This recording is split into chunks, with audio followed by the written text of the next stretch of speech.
dengan ya Mas Damar coba. Ya benar. Ada yang lain mungkin? Ya Mbak Lisa. Ya benar juga. Nah, jawaban kalian sudah benar ya. Nah, lebih tepatnya lingkungan adalah segala sesuatu di luar individu. Nah, dalam lingkungan itu sendiri ada dua komponen. Yang pertama itu ada abiotik dan yang kedua ada biotik. Ya, untuk selanjutnya Bapak akan membagi kalian menjadi 5 kelompok. Nah, berhitung ya, mulai dari Mbak Aya.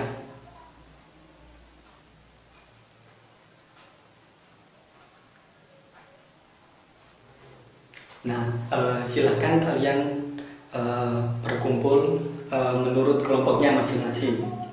Yang satu dengan satu, yang dua dengan dua, dan seterusnya. Nah, di sini Bapak ada lembar observasi. Silakan setelah ini kalian keluar kelas, kalian coba amati apa saja komponen, mana yang termasuk komponen abiotik, mana yang termasuk komponen biotik. Nah, kalian mengamatinya itu di sekitar sekolahan saja ya, jangan sampai ke luar-luar sekolah.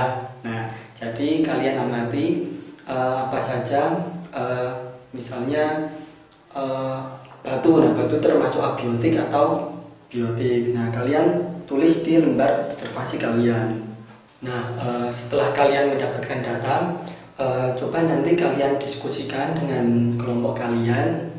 Kemudian untuk waktunya itu 20 menit. Nah, jadi setelah 20 menit kalian kembali lagi ke ruang kelas ya.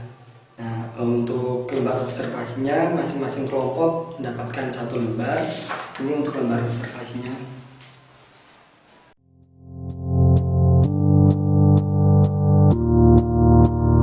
Ya, sudah 20 menit ya anak-anak.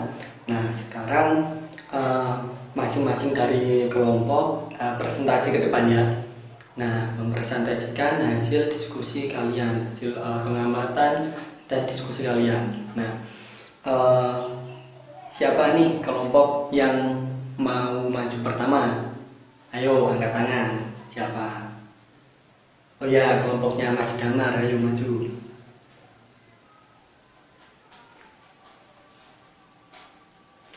Mohon anak-anak didengarkan ya presentasi dari kelompoknya Mas Damar.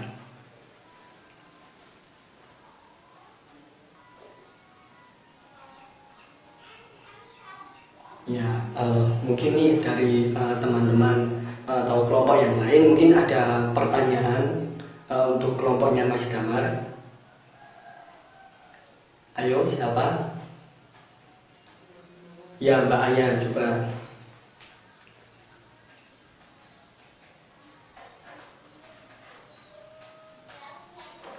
Ya, ayo dijawab coba kelompoknya Mas Damar.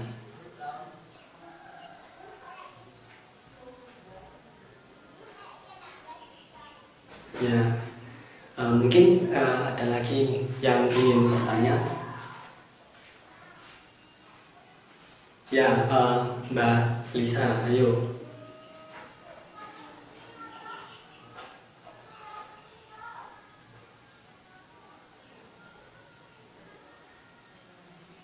Ya, bagaimana Mbak Lisa?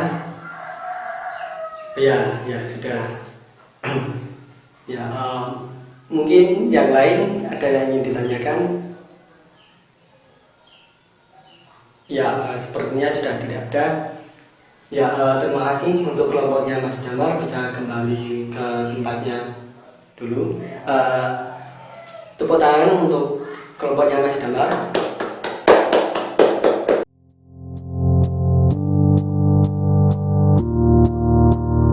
Nah, semua kelompok sudah presentasi ya. Nah, jadi benar ya diskusi kalian terkait komponen biotik dan juga abiotik. Nah, tadi ada juga yang menyebutkan komponen biotik itu misalnya contohnya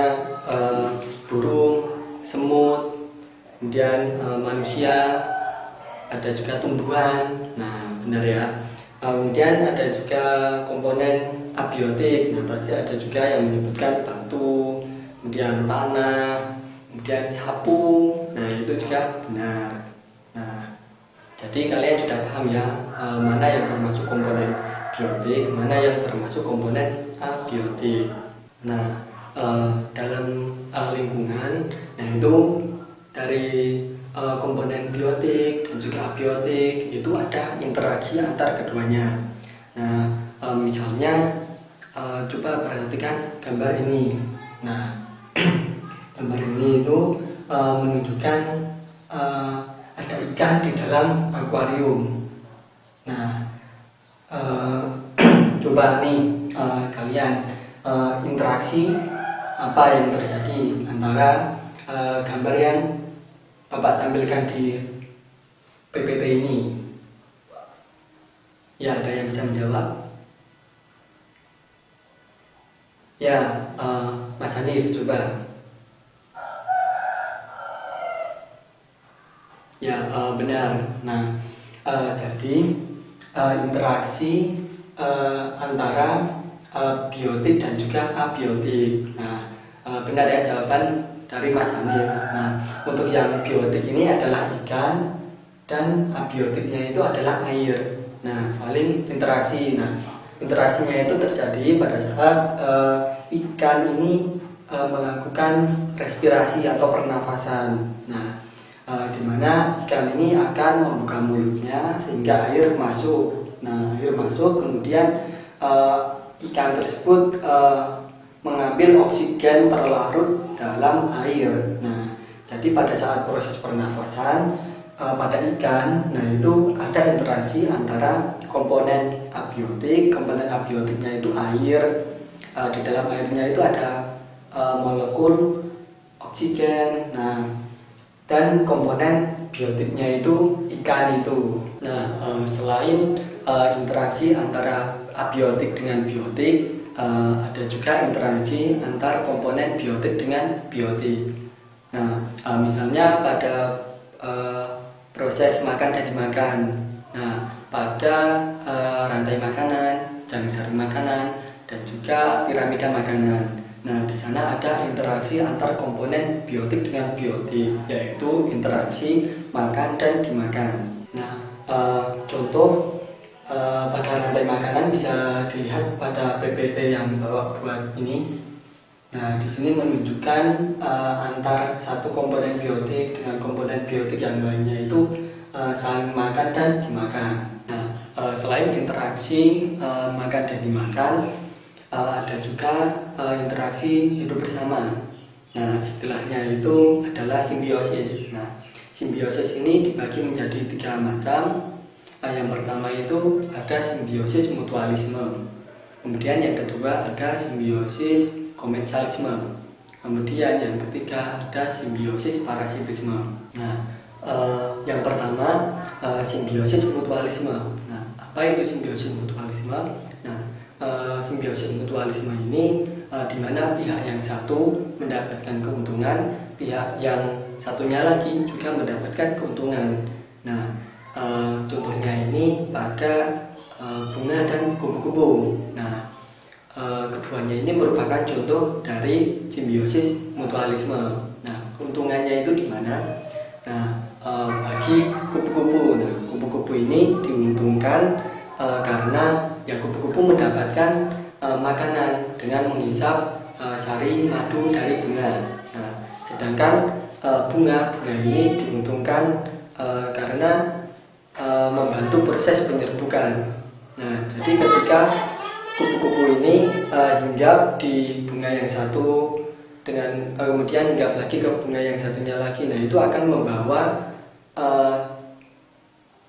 serbuk sari.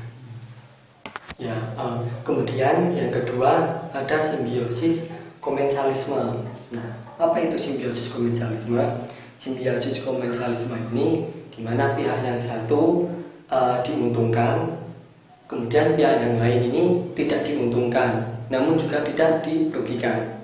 Nah, contoh dari simbiosis komensalisme ini adalah bunga anggrek dengan pohon mangga. Nah, bunga anggrek dengan pohon mangga ini merupakan contoh dari simbiosis komensalisme. Nah, bunga anggrek mendapat keuntungan karena mendapat cukup sinar matahari, karena bunga anggrek ini menempel pada pohon mangga. Nah, sedangkan pohon mangga itu tidak diuntungkan maupun tidak dirugikan. Nah, kemudian yang ketiga ada simbiosis parasitisme. Nah, apa itu simbiosis parasitisme? Nah, simbiosis parasitisme di mana pihak yang satu diuntungkan, sedangkan pihak yang lain ini dirugikan. Nah, misalnya itu kutu dengan manusia. Nah, kutu dengan manusia ini merupakan contoh dari simbiosis parasitisme, di mana kutu mendapat keuntungan karena menghisap darah manusia. Sedangkan manusia dirugikan karena ketika kutu itu menghisap darahnya, maka akan menimbulkan rasa gatal di kepala manusia.